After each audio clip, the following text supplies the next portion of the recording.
Tahun berapa ya itu? Tahun sekitar tahun 82-83 itu di burung di situ toh. Nah, kita pertama merpati dulu itu kok kelihatannya itu kita beralih ke burung sebagai pedagang. Sebagai pedagang burung istilahnya bakul manuk. Amarti apike dadi juri wae ben iso neruske pedagang-pedagang sing tua. Akhirnya kita terjun di juri. Terus akhirnya tahun 2000 kita dipakai di Kalimantan, khususnya di Kalimantan Timur. Setelah kalau sekarang itu di Kaltara, Kalimantan Timur Utara. Saya dikirim di sana sampai tahun 2010 lah kita berkecimpung di sana terus. Jadi saya di sana itu sampai hafal Tanjung Selor, Nunukan, Bero, udah sampai sana tuh hafal di sana. Sampai sekarang yang masih eksis itu banyak yang kenal seperti dulu. Mas Fitri BKS itu dulu masih SMP, saya sudah masuk di sana. Dia masih SMP, saya sudah masuk di Kalimantan sana. Dia sendiri malah yang ngomong, saya nggak tahu.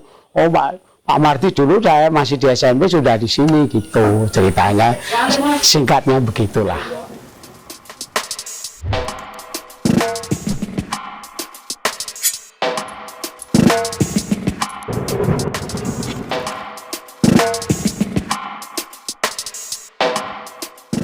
Kalau terjun di burung itu semenjak di pasar burung jadi di Solo, langsung kita terjun di situ. Awalnya kita bukan di burung, awalnya kita di merpati.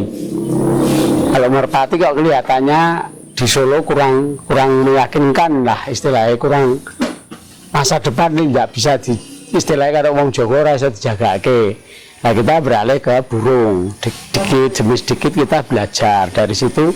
Mungkin tahun berapa ya itu? Tahun sekitar tahun 82-83 itu di burung di situ toh. Nah kita pertama merpati dulu itu kok kelihatannya itu kita beralih ke burung sebagai pedagang. Sebagai pedagang burung istilahnya bakul manuk. Kita mendalami, oh burung ini karakternya begini-begini. Lambat laun kita kenal sama pedagang yang lama, istilahnya kalau yang dulu masternya di pasar burung adalah bapaknya Pak Icuk itu, Pak Didemo namanya. Saya diajarin Pak Didemo. Kalau burung ini motifnya harus begini, burung ini begini-begini ya kita belajar terus, akhirnya mendalami lah. Setelah tahun 90-an kita dagang. Yang jadi juri mereka-mereka yang udah tua-tua itu. Nah saya diajarin untuk jadi juri. Amarti apike dadi juri wae ben iso neruske pedagang-pedagang sing tua. Akhirnya kita terjun di juri. Dikit-dikit diajarin. Yang dulu itu yang masternya itu seperti Pak Budimik, itu mantan juri profesional Solo yang top. Ya itu. Terus ada satu yang ngajarin saya itu Roy, namanya Roy dari Surabaya. Dia tangan kanannya Sinroni, saya diajarin pun. Akhirnya kita terjun di juri. Ya setelah itu kita mendirikan PJSI, Persatuan Juri Seluruh Indonesia. Nah saya ada di dalamnya itu. Nah setelah itu kita keluar menjuri-juri di daerah-daerah. Terus akhirnya tahun 2000 kita dipakai di Kalimantan, khususnya di Kalimantan Timur. Setelah kalau sekarang itu di Kaltara, Kalimantan Timur Utara. Saya dikirim di sana sampai tahun 2010 lah kita berkecimpung di sana terus. Jadi saya di sana itu sampai hafal Tanjung Selor, Nunukan, Bero, udah sampai sana tuh hafal di sana. Sampai sekarang yang masih eksis itu banyak yang kenal seperti dulu. Mas Fitri BKS itu dulu masih SMP, saya sudah masuk di sana. Dia masih SMP, saya sudah masuk di Kalimantan sana. Dia sendiri malah yang ngomong, saya nggak tahu. Oh Pak Marti dulu saya masih di SMP sudah di sini gitu ceritanya. Singkatnya begitulah.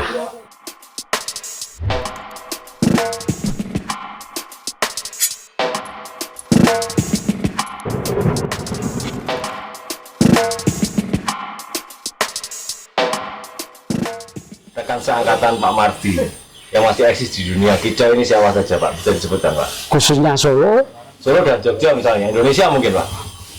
Ya kalau di Solo kan ya banyak itu seperti Pak Gianto Tukul, Pak Soro, itu masih eksis sampai sekarang. Cuma nah, kalau Pak Tukul masih ngadain lomba di mana-mana.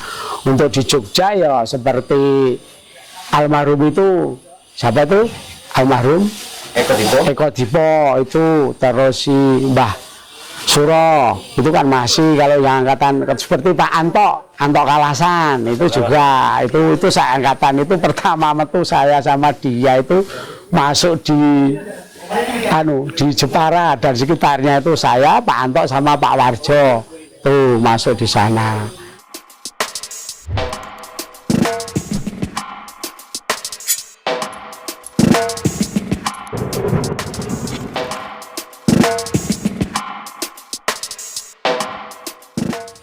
Selama mulai tahun 80-an sampai sekarang tahun 2023, kegiatan Pak Mardi ini fokus di burung ya Pak ya? Iya, di fokus di burung. Di event ya? Tidak di event ya, di latihan yang banyak di event.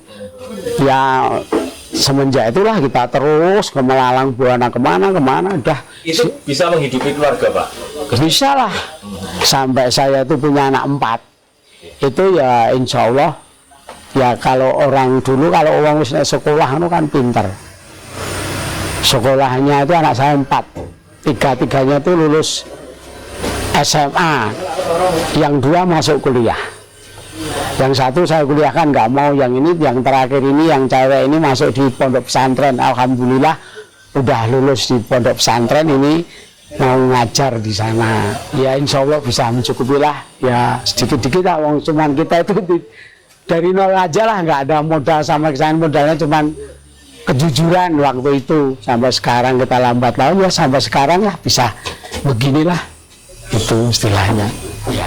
Pak Mardi nggak gengsi kerja jadi seperti ini? Oh enggak, bangga lah, malah kita bangga, ngapain gengsi. Kan gini, banyak orang yang berkecimpung di EU itu mengatakan bahwa ini cuma sampingan, terus punya pekerjaan yang lain gitu loh Pak. Ya, Dan Pak Mardi kan fokus itu Pak, nggak ada yang lain. Malah justru bisa kebutuhan yang lain bisa tercukupi dengan adanya itu. Kita kan jual beli dari mana-mana ya, mungkin di luar dikirim di mana, mungkin di banyakkan saya kirim di Tegal. Saya banyak koleganya di Tegal. Artinya gini, bos-bos percaya ke Pak Mardi untuk mencarikan burung yang kuat untuk lomba begitu? Ya adalah gitu, dari Tegal banyak.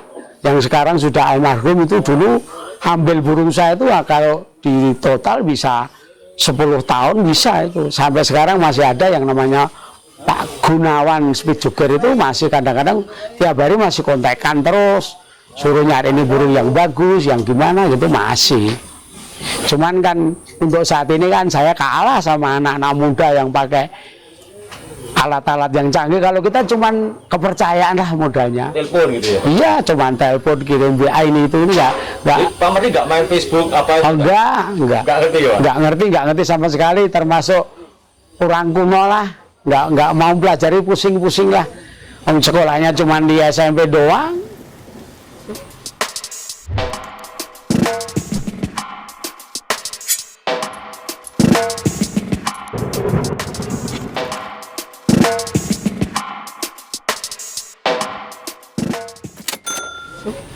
Oke, Pak Mardi, ini ada anggapan ini dari rekan-rekan kicauannya, khususnya Solo Raya, Jawa Tengah. Eventnya Pak Mardi ini awur-awuran biasanya, terus penuh odengan. Ya itu memang mereka itu mencari celah-celah begitulah. Tapi kita lihat untuk saat ini kan, dulu memang lah, dulu itu banyak yang gitu. Udah burung ditaruh tengah, ngomong udah selesai, juara. Tapi sekarang kita main G, nggak bisa main apa-apa. Apalagi kita main blok, burung kelihatan, cuman yang kerja itu musuhnya itu kalau nyeleweng ya. Karena sekarang juri juga nggak kepakai. Masalah dosa sekarang untuk ke 3 tahun ke belakang ini kan saya juga udah jarang lah itu juri. Paling saya cuman dari panitia, paling kalau anak-anak ngatain jadi IP lah apalah itu. Cuman saya di tengah, makanya mereka anggapan udah Pak Mardi bilang udah tahu. Makanya sekarang peserta juga tahu sendiri, yang peserta juga deket juga, oh musuh saya ini itu kan sudah kelihatan. Makanya pakai undangan itu sekarang sudah nggak zamannya lah. Buktinya event saya banyak peserta, rame terus, nggak ada masalah. Mereka beranggapan gitu, kita coba aja, kita masuk di lapangan, gimana bener nggak yang juara itu. Itu kalau saya prinsipnya sekarang begitu. Kalau mereka beranggapan gitu masa bodoh, yang penting kita jalan, yang burung baik tetap juara. Kita nggak perlu ini itu nggak perlu. Ya.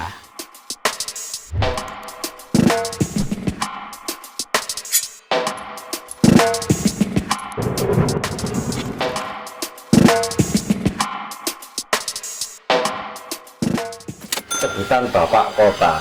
Ini siapa sih yang menjuluki seperti itu Pak Mardi? Iya, anak-anak itulah. Sepertinya seperti sekarang ya Pak Ito itulah yang ngadain sekarang Bapak Kota. Sekarang nggak tahu Bapak Kota itu apa. Dan sekarang dia manggil tuh, datang nih Bapak Kota. Ya wes, ya malah ada kayak gitulah. Saya juga nggak tahu tuh. Atau kedekatan dengan SPG Bapak Kota ini? Ya mungkin juga bisa kayak gitu kan. Itu anak-anak SPG itu kan saya menganggapnya sebagai anak-anak, bukan sebagai apa-apa. Mereka deket sama saya, mereka mungkin minta kerjaan untuk itu, yalah saya menganggapnya dia itu, mereka nganggap pun, saya menganggapnya enggak, itu menganggap saya itu anak-anak, biar mereka itu berkecimpung di burung, mereka cari uang, cari makan di situ. Tapi mereka anggapan mereka itu pura itu kan masa bodoh lah. Yang penting saya niatnya enggak begitu.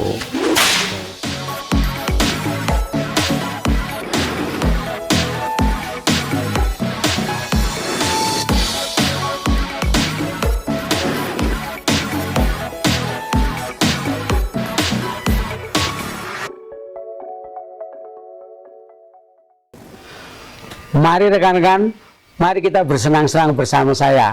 Datang saja di event kita, Bapak Kota Cup 26 November. Kita tunggu di Gantangan Arjuna Soekarjo. Dadah. Wassalamualaikum warahmatullahi wabarakatuh.